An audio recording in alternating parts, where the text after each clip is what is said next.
Leadership doesn't have to come with burnout, shame, or even constant pressure. Lydia Knight joined us in a conversation about how letting go is the path back to our center, moving from the messy swings of shame and exhaustion to the grounded joy of living authentically. This is a raw, powerful conversation about personal liberation, and it just might be the permission slip you've been waiting for to finally come back to yourself.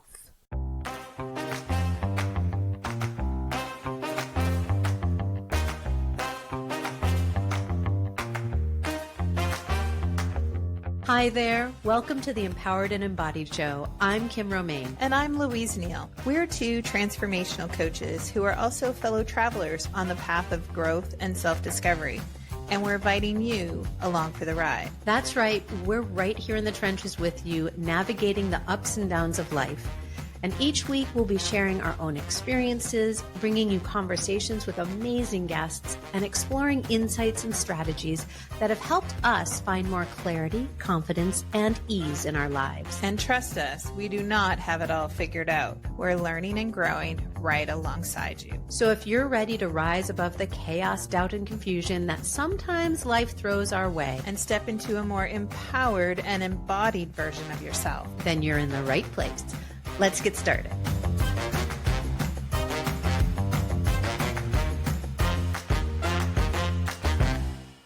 Hello, everybody. Welcome back to another episode of the Empowered and Embodied Show.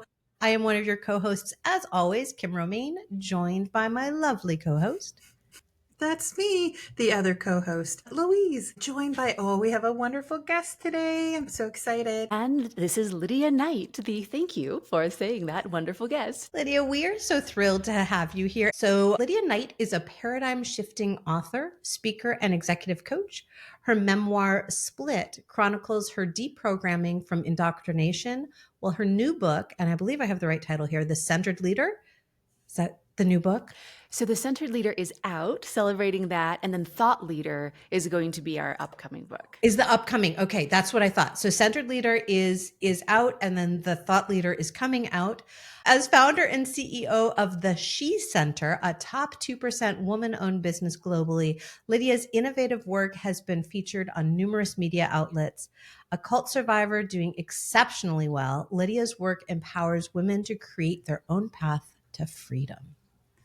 We are so excited to have this conversation and to just see where it goes. So happy to be here. And thank you for that beautiful intro. And yeah, there's so much fun. Yeah. And well, I'm fascinated by all three of these books because I feel like they share different, not just different parts of what you want to support others with, but also parts of yourself. Yeah, 100%. I would say that the mission of the She Center, we really believe that a better world for women is a better world for everyone. Like, I think that's just so clear. So how we do leadership and the centered leader and coming from a centered place is really important. And I know that, both of you here are part of this incredible mission and having the kinds of conversations that we would want to be having authentically all over the world. And Split was the story that was my deepest, darkest secret for my whole life. I didn't start telling that story till really like a year ago publicly. It was something that I hid. And it's been such an incredible experience to be deeply authentic with my own story and to see the power of that in other, people's lives, other women's lives. So it's really a beautiful process. Yeah. Kim and I were actually just talking about this on the weekend or late last week around like finding our own voice and being able to kind of put that out there.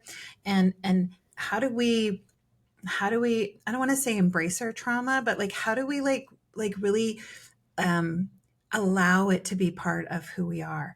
We push that away a lot, right? We push away our traumas. We push away those things that feel uncomfortable. And so like finding a way to bring all of us to the table, to leadership, to our business can be something that we struggle with a lot.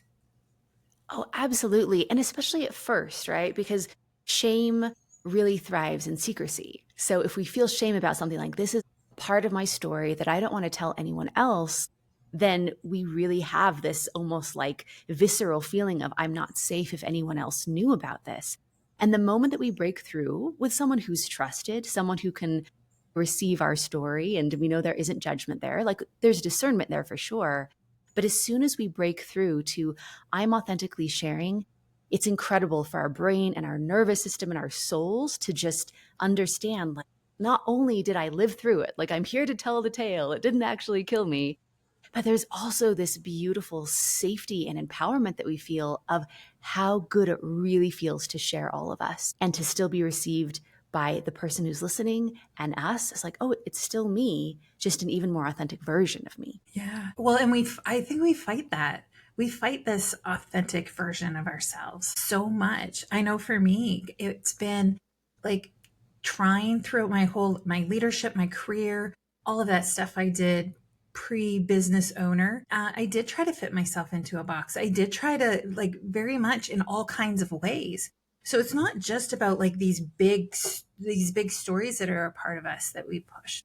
There's also these little pieces of us that I think we push to the bottom or push back as well, and keep trying over and over again to fit ourselves in this box that's been created, we think, for us, but really not for us at all. Yeah, and so often against us, right? It's part of perpetuating a system that is not for us and is not really good for anyone, but keeps things the same as they have been for so long. And a really cool part of the journey, and a question that we get a lot because we work with identifying the thought patterns that drive our behavior. And when we start getting in touch with our thoughts, this question inevitably comes up is, well, I'm hearing all of this stuff going on in my brain, right? What is my intuition? What is my authenticity? What is the chatter that's just been created of people telling me how I should have been? And to be able to discern those different voices, sort of like at the beginning of our discussion, we all said our names so that all of you listening can be like, oh, I recognize whose voice is who. We have that process in our own minds, and we can develop the skill of recognizing, this is my intuition, this is my higher self, this is my authenticity. Recognizing our authenticity is a really important part of that process. Well, I want to take us back to that word shame that you used, though, right? Because fast forward, absolutely, this is where we get to. It's where we're able to discern which voice is which and which voice can guide us and lead us.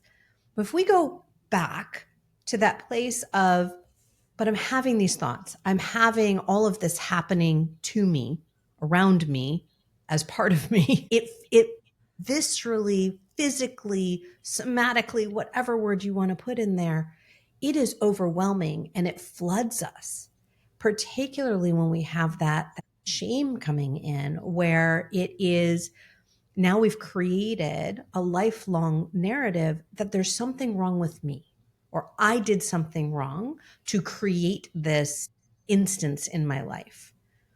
And so, how do we go from that place, steeped in that place, where I know I've been, I know, right, Louise, you and I have talked about, like, you've been, and Lydia, from your story, I know you've been there, right? And so many of our listeners, how do we go from that place to where we want to be, to where we have that ability to discern those different voices? That's a beautiful question because it takes courage. That first step absolutely takes courage because it feels very scary. And one of the best first steps is to admit our own stories to ourselves. We tell ourselves stories about ourselves that aren't true all day, every day. And when we have that inkling of, I actually think this is something that is true about me, like I think I am more powerful than I think that maybe I'm good enough despite what's happened, even if we don't fully believe it, we get these sparks that are almost like this ancient wisdom within ourselves. Like, I might actually be good enough. We all have those moments. And to, instead of pushing those away, to take a moment and admit our authenticity to ourselves, even if we don't fully believe it, but try it on. That creates safety. To find communities with other people that are working with the same sort of topics that we are, the thing that makes us feel different or not good enough, and to meet other people, because we have such a generosity when we hear someone else's story, right? It's like, well, it's my shameful story, but if someone else is going through the same thing and they're telling it, then it's like, of course you're good enough. Of course you're lovable.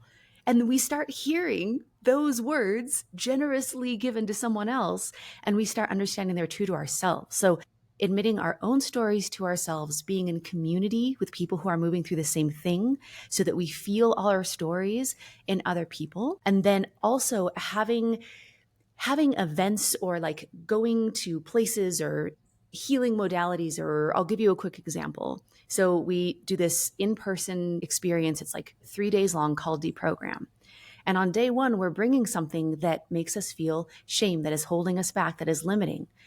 And everyone's crying, and everyone is, their body language is hunched over, and they're like, I've been suffering. This has been causing suffering for decades. By day 3, everyone is laughing about it together. They're like, I can't believe I believed that about myself. That was only like 72 hours ago. So it can be a very quick change, but to start feeling the difference where we can be laughing at it, where we can have humor or lightness around it, is a really good signal to ourselves that we're working through it, that we've shared it with ourselves and others enough. And that tends to be those first steps that give us more courage every step along the way. Yeah. I think it's so interesting because people, I think, also want, right, they want that quick fix. They want to be able to get to that laughter and be like, oh, it's all healed. And the reality is sure, the healing has begun and the healing isn't complete, right? When we get to that place of lightness, we're beginning. Now we can start. And it reminds me of, Louise, when you and I first met, we were in a group, and the question that we were all asked to answer was, let me see if I get this right, is if you really knew me, you'd know that. And we had to fill in the blank. And so it was one of those moments where it was like, well, I could tell you, if you really knew me, you'd know that I was born in Massachusetts. That's really not something that is a challenging thing for me to say. But right, if you really knew me, you'd know that I went through bankruptcy. That's a conversation that we don't normally have. Yeah. Right? We don't normally put out there, hey, I had some financial problems, because there's shame that comes with that. But for me to be able to say that, for me to be able to bring that in and to, like you said, find that place of lightness, now I don't have that emotional anchor into that because it's just a thing. It's no longer a story I tell myself about that thing. Yeah, that's a great point. It's no longer the story you tell yourself. It's just more objective. It's like, this is part of who I am. There isn't an emotional charge or an emotional trigger around it. Another great neuroscience way to recognize that you feel differently about that because of the emotions that come up when you're able to share it again. Yeah. That's so huge. Yeah, absolutely. You were talking, Lydia, about creating this safety within ourselves, right? And we talk a lot about like psychological safety out there. Like what does a psychologically safe workplace look like? Environment, relationship. We talk about what that is. And yet when we bring that idea inside of us, how do we create our own psychological safety? It really is about this ability to detach some, that not just the story but the emotion that comes along with some of those facts that have happened in our past. And then we can really start to just be in it without being charged or triggered by it. Yeah, all that internal psychological safety, like, that's such a beautiful concept to look at. Like, I want that for every person in the world. An analogy that we talk about is emotions being like notes on the piano. And the most beautiful music and your most beautiful expression comes when you have all of the notes. But if you're like, oh, I don't like how this note sounds, and I don't like how this note feels, and you just start like popping the keys off of the piano, you can still play some songs, but you're really limited in that expression. And one way that we create that psychological safety, a great way to start is emotionally, where we have an embracing of whatever emotions are coming up. Instead of, oh, I'm happy, that's fine, you can stay. Oh, I'm angry, that's bad. I have to find some way to not be angry, is a way to communicate to ourselves like we're not safe to be us, because that range of emotion is so beautifully human and authentic. So when we start embracing and validating and creating space for whatever emotions come up for us, there's that psychological safety that gets created, and we start having an expression of our authenticity that wasn't available when our brains and our nervous system is like, oh, we'll only be accepted if it's like this. To have that battle be over within us, that's the really good stuff happens from there. Yeah. Right? Yeah. It is.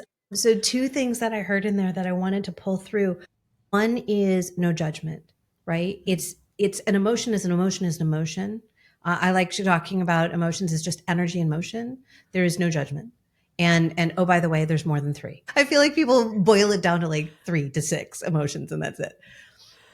And that aspect of allowing ourselves to find ourselves in the process. So it's the playing of the notes. I love how you were talking about that, because it's finding your own music and your own rhythm, because each of us is going to experience. I could say sad, and we have a general sense. Everybody listening, all of us have a general sense of what sad is, but I feel sad differently than you feel sad. So how we actually experience it, the notes that we play, even though we're naming that thing, we're experiencing it so differently. And so creating an internal dialogue in terms of what the fullness of our human experience is, and then allowing ourselves to, within community or with another individual that we feel we trust, allows us to really understand what that symphony is that we're creating. Yeah, so good. And a question that comes up in this discussion, then just, I know this is going to be in your mind's listening, so I'll just tell you now. So, how do I stop judging myself? Like, how do I stop judging those emotions? And the first thing is to accept that judgment. When you notice the judgment coming up, I mean, like, oh, hello, judgment, welcome in, right? Because we have judgment about our judgment. So, first, to just welcome it in. And then the other piece is that curiosity and judgment, it's very hard for those two things to exist at the same time.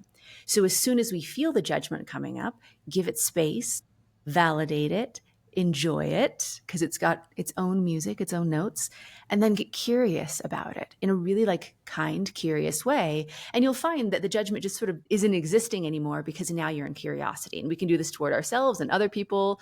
Getting curious is one of the most beautiful, harmonious ways to keep on going in our authenticity with ourselves and with others. We were just Yeah, talking about acceptance. we were. Curiosity is a superpower. Absolutely. When we can use that, hold that, really explore what's going on inside of us, but also with the outside world. Like, you're right. If have more curiosity, then we can't judge in a way that is maybe harmful, right? I often think judgment too. It gets a bad rap. Judgment is good. Judgment helps us make good decisions. It helps us, right, like bring in information and data that we have, and it often gets a bad rap a little bit too. I think in that, right, it's seen as a negative emotion too.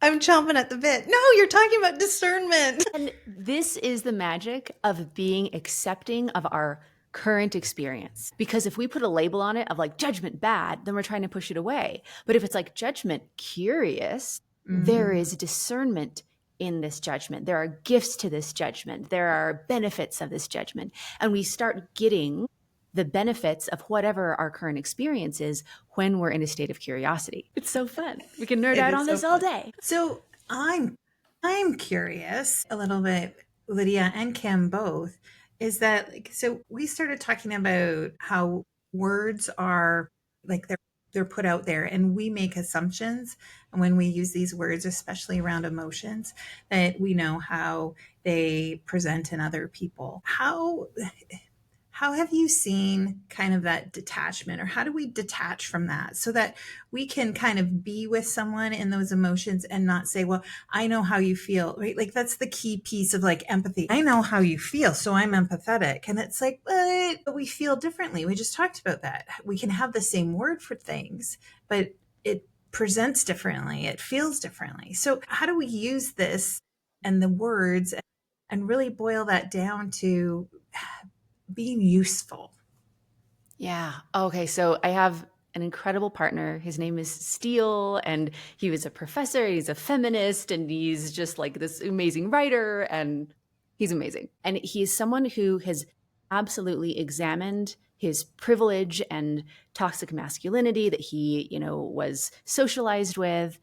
And he asks the most beautiful question that I think gets at this so well.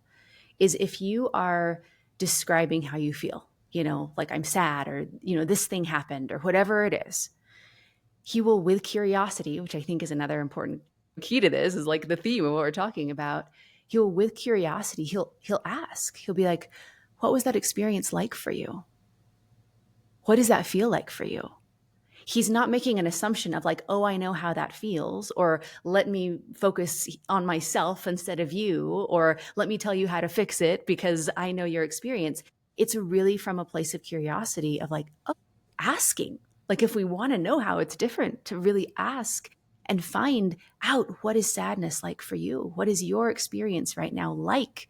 And then it's a gift for that other person to be able to examine that and describe that. It's a wonderful feeling. That's an invitation that most people don't have. I don't think have the capacity yet. They haven't built the capacity to even know that they have access to ask those questions. Because I see people all the time wanting to get there, wanting to get to that place of, but I do want to know what's going on with you. I don't even know that I know how, like, not just know how to ask it, but I don't know if that's the thing that I'm supposed to be doing here, right? It's so hard for us. We are complex. Human beings are complex. If we just lived in our own little bubbles, in our own little worlds, it would still be complex. And then we're bumping up against all these other people, and we partner with these other people, and we try and have conversations with these other people. Now it's all fucking complex. Like the whole thing, everywhere. Messy complexity. So we're in our minds. We're trying to figure out what we're experiencing in that moment. We notice somebody else who is either expressing something from the past or is having something happening in the moment. We need to be able to access, and I'm pointing to my head here, but I think it's not here. I mean, I know it's not here for most of us. It's not in our brains. It's dropping out of our brains and stopping processing the moment from that place and processing from the moment from a place of presence, which in my mind, irony there, in my mind is about our bodies. It is about dropping out of our heads and into our bodies so we can be fully present with and in dialogue. And I'm going to go back to we are complex, and we're also having an experience with that individual. So it's that dance of, and this is where I said, like, so many people haven't built that capacity yet, because that dance is where we get caught.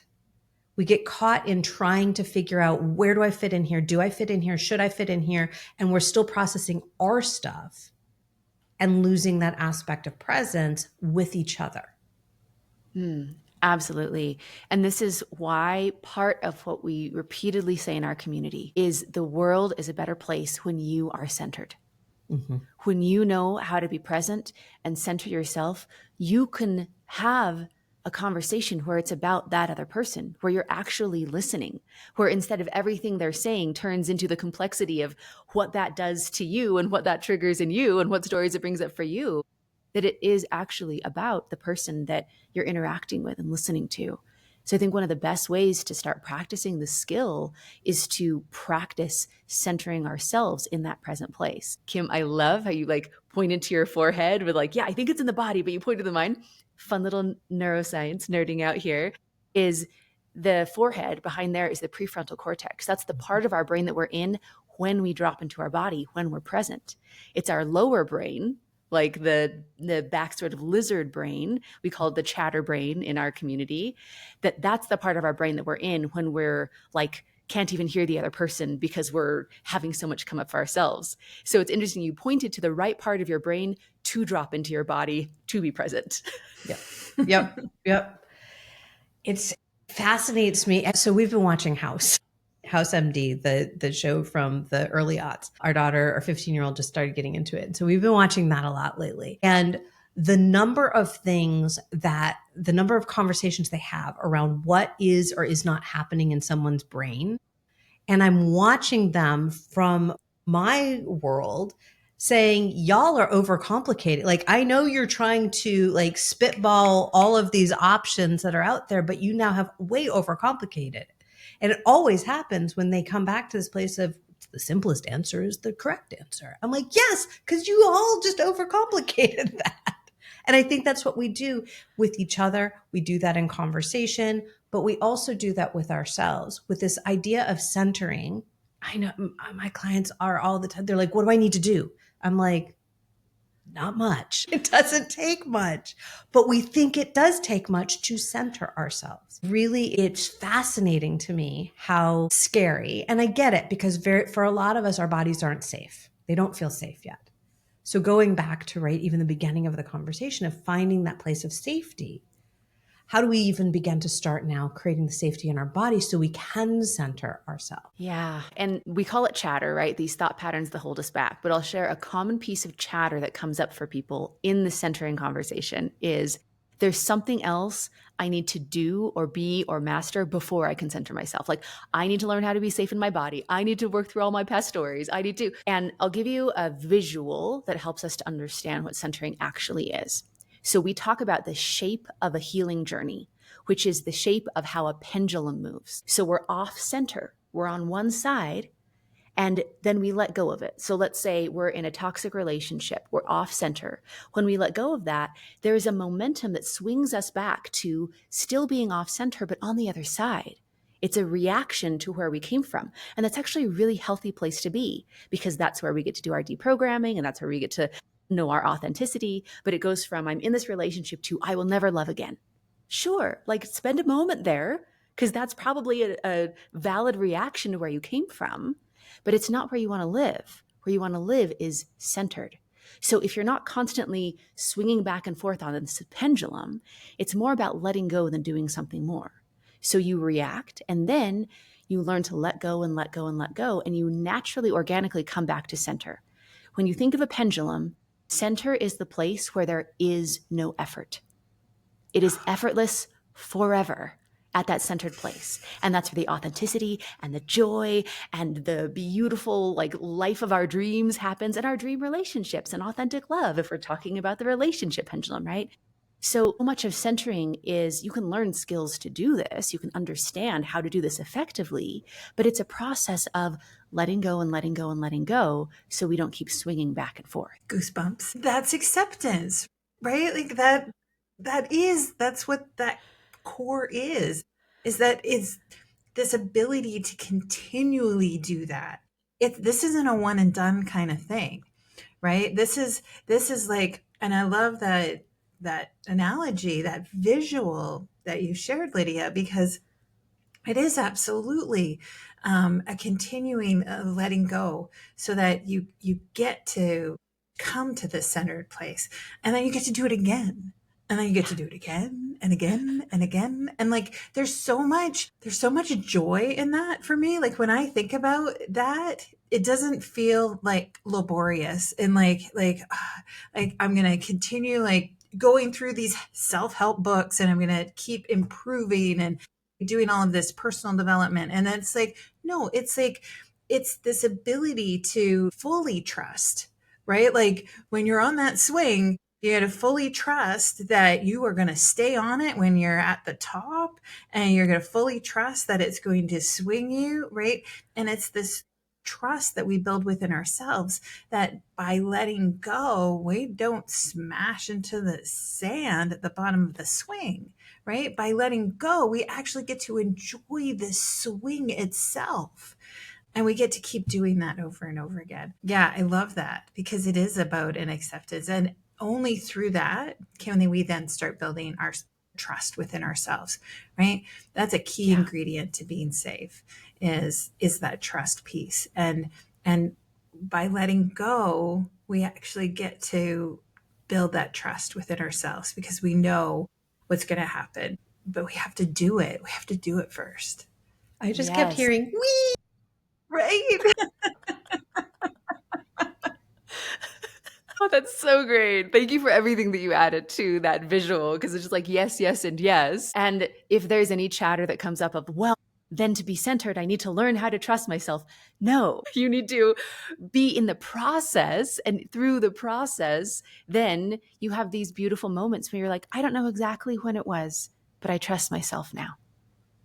It's a looking back and it's a realizing like, oh, I kept on being in the process. I kept on letting go. And at some point, I learned to trust myself. There's that moment when you feel centered that all of a sudden you go, this is what it is.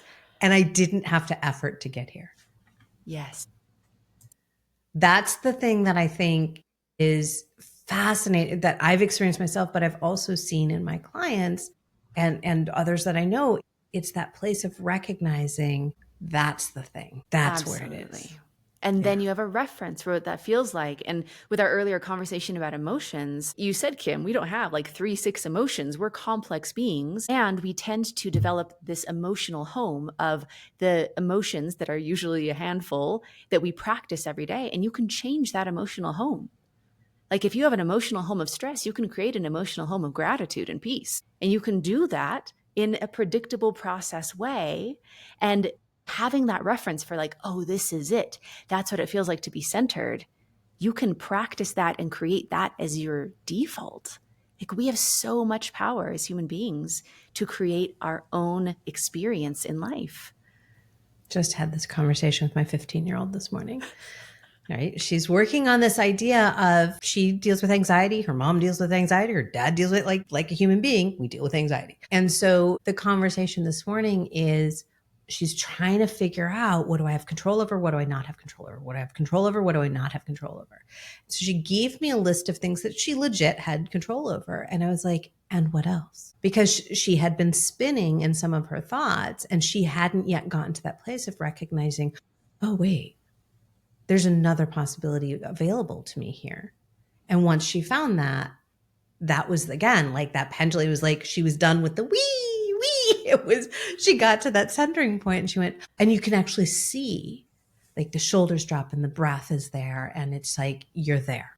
And I'm like cheering for your 15-year-old and be like, yes, like you, like it's so empowered to find that next piece. And I'm sure that, I mean, Kim, with your clients, we've seen this, over thousands of clients since, 9,000 clients since 2010, like in this transformation, you see it over and over and over, where one part of having community or having a good coach or having a good mentor is someone just like you did with your 15-year-old, Kim, of they can hear you and they can see what else.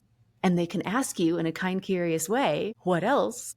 And you can find those blind spots where you're like, I thought this was the cap of how empowered I was. Oh, there's more.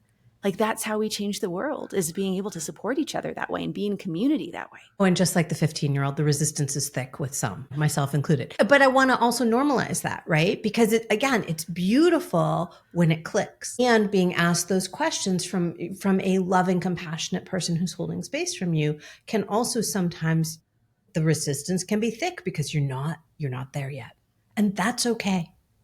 Yeah. Right? That person will still be there and will hold that space for you when you are. And that's that safety that we talked about, where that's what makes a good coach and a good mentor, is someone that can, one, ask you in a way that it brings down that resistance because they know how human beings work. And then to create that safety, like, because it's the repeated, I was resistant and I worked through it and now I'm more empowered and I'm still just as loved as I was before. Yeah. Yeah. It's practice. It's practice. We have to do it over and over again so that it becomes something that is part of us. That authenticity word, right, is really about discovering what are those pieces that are a part of us and being able to shine a light on them so that we can bring them forward in a way that feels really good. Yeah. I love this. I love this conversation. I actually want to go find a swing. I want to go to a playground and I want to sit on a swing. I'm going to want to know, like, what does that feel like? Because I feel like, right, like, Kim, you talk about getting in your body and getting out of your head. When you're on that swing and you get the little, like, butterflies, right? You're going too high, you're going higher, you go to higher, and you have the butterflies. And it's like, yeah, that's the place I want to connect to. That's a place where I feel like there's this untapped resource of information and data and feelings and emotions and all kinds of things just sit there and it's just waiting for me to tap into it. and start bringing it forward into my life. I love that. Oh, that's so good. I love how you have that seeking after the physical experience. Now I'm like seeing you on the swing, like so, so good. So when you're having your physical swing experience, like in real life, one thing to notice is the compulsion of what we have practiced in keeping the momentum going back and forth. How we, move our legs so that we're going to keep on swinging higher. And something that comes up so often is that because that pendulum swing, the we, like you talked about, right, Kim, that it feels so good to break free and have that healing experience. Sometimes we will feel the compulsion to keep on swinging, to keep on having something to react to. So it's a practice to overcome that. Let's keep on swinging and to come to a centered place, because it's not what we're usually most practiced in. We're most practiced in being reactive. I love, love that you shared that, because one of the things that I realized about myself as I got older is, as much as I enjoy the big swing, and I'm actually thinking about like going to an amusement park, and when you sit on like the dragon ship or whatever that goes up and down, and it's kind of like a gigantic swing, and it's fun and it's thrilling. But when it starts to slow down and you start to find yourself come back, there's a release that comes with it. Yeah, release is the right word that I want to use there, because I was like, it's not a relief. Like, I get the relief in the either side of the pendulum. The release, the fullness of the letting go comes once it's slowed down and comes to center again.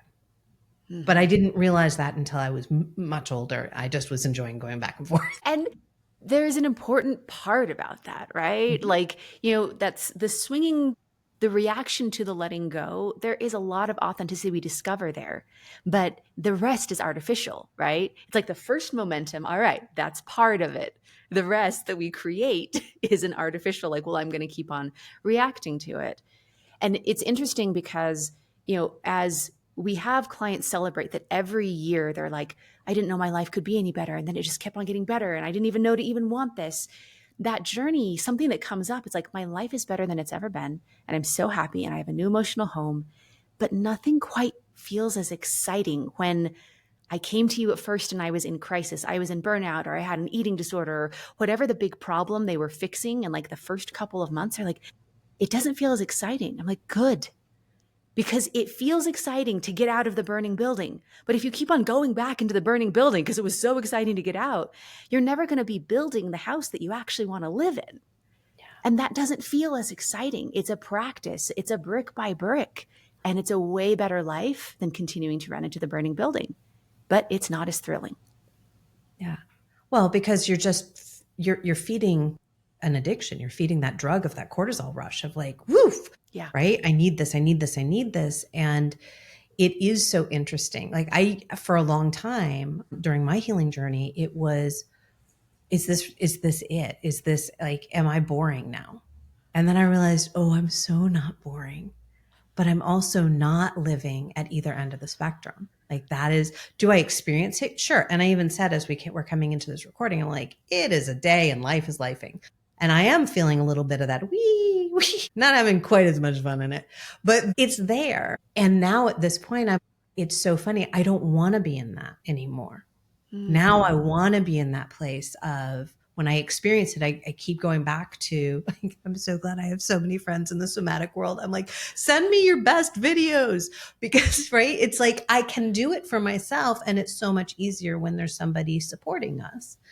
And so asking for that help to say, I am feeling, right, those rushes, and that's not my home. My home is that place, that centered place. And what a beautiful gift that you're giving to folks to say, that's actually what you're trying to build here.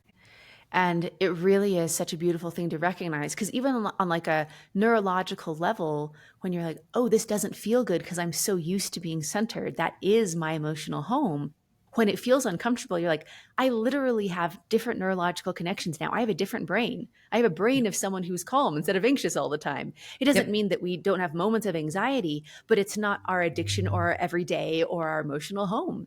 And it's a huge celebration, even though it's uncomfortable. It's like, it's uncomfortable because I'm not used to this. I'm so glad I'm not used to this. So each of us are having these types of conversations with our clients and our communities and right here. Why do you think people aren't having conversations like this out in the world? I think they are more and more. Good.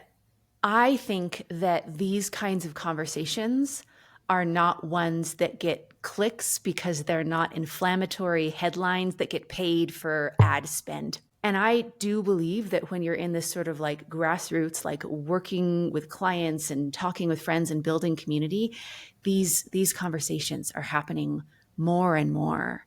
So that's my belief. I think we need to have even more of them. And that's why I'm so glad that you're promoting this here and like we're modeling this or, part of this.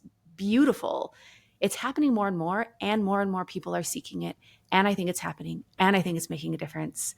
And I think that the established system that doesn't serve any of us that we're all living in right now has a really big incentive to make us believe that we are alone in having these conversations. Yeah, there's so much power that comes when we come back to, right? Come back to ourselves, come back to community and start to recognize what that power really is. Shows up in all kinds of places and spaces, right? In our lives, in our relationships, in the work that we do, in the businesses that we build, all of that. When we can come back to understanding, I say this all the time, like, who are we as a driver, right? We're on a road trip. Who are we as the driver? What kind of trip are we on? And how do we continue to build those things, those communities, and continue to have those conversations so that everyone can feel more empowered in their journeys. Yeah, love that. So, what are the takeaways that we want to make sure that the people who are listening are taking with them? What do we want to highlight and circle and put neon signs around? Oh, I love that. I would say that you are always empowered to make a choice, to be in curiosity around whatever authentically comes up for you, emotionally or otherwise. So we can just give it some curiosity, give it some space, makes all the difference. That the healing journey and coming back to center is more about letting go than doing more. Those are some highlights. I mean, I keep going, Yeah. but I love what it. came up for you?